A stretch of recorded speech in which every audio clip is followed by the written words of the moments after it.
Macmillan Audio presents Shamed by Linda Castillo. Read for you by Kathleen Mcinerney.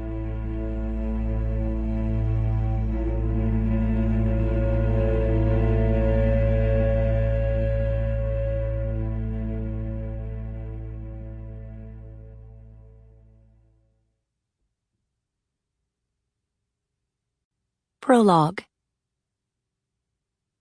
No one went to the old Schottenbaum place anymore. No one had lived there since the flood back in 1969 washed away the crops and swept the outhouse and one of the barns into Painter's Creek. Rumor had it Mr. Schottenbaum's 1960 Chevy Corvair was still sitting in the gully where the water left it. The place had never been grand. Even in its heyday, the house had been run down. The roof shingles were rusty and curled. Mr. Schottenbaum had talked about painting the house, but he'd never gotten around to it. Sometimes he didn't even cut the grass. Despite its dilapidated state, once upon a time, the Schottenbaum house had been the center of Mary Yoder's world, filled with laughter, love, and life. The Schottenbaums had 6 kids, and even though they weren't Amish, Mary's mam had let her visit, and Mary did just that every chance she got. The Schottenbaums had 4 spotted ponies, after all. They had baby pigs, a slew of donkeys, a big tom turkey, and too many goats to count. Mary had been 10 years old that summer, and she'd had the time of her life. It was hard for her to believe 50 years had passed. She was a grandmother now, a widow, and had seen her 60th birthday just last week. Every time she drove the buggy past the old farm, the years melted away, and she always thought, if a place could speak, the stories it would tell.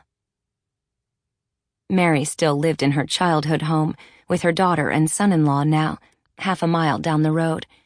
She made it a point to walk this way when the opportunity presented itself.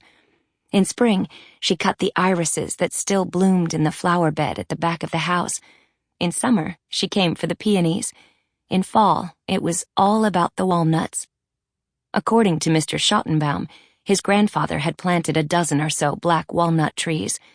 They were 100 years old now, and flourished where the backyard had once been.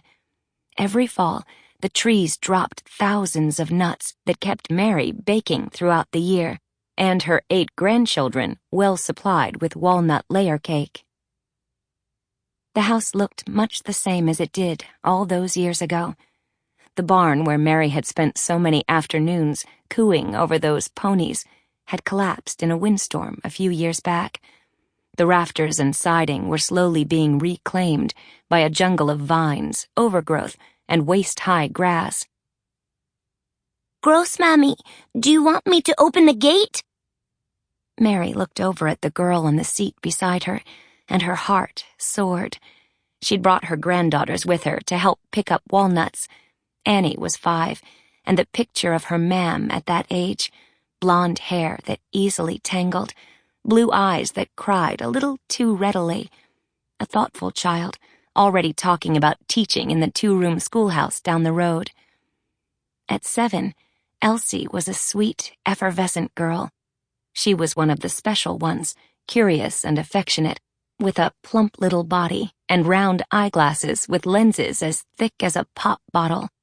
She was a true gift from God, and Mary loved her all the more because of her differences. "Might be a good idea for me to stop the buggy first, don't you think?" Tugging the reins, Mary slowed the horse to a walk and made the turn into the weed-riddled gravel lane. Whoa! She could just make out the blazing orange canopies of the trees behind the house, and she felt that familiar tug of homecoming, of nostalgia.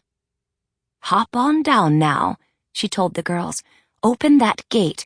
Watch out for that barbed wire, you hear?" Both children clambered from the buggy. Their skirts swished around their legs as they ran to the rusted steel gate, their hands making short work of the chain. Mary drove the horse through. Sample complete. Ready to continue?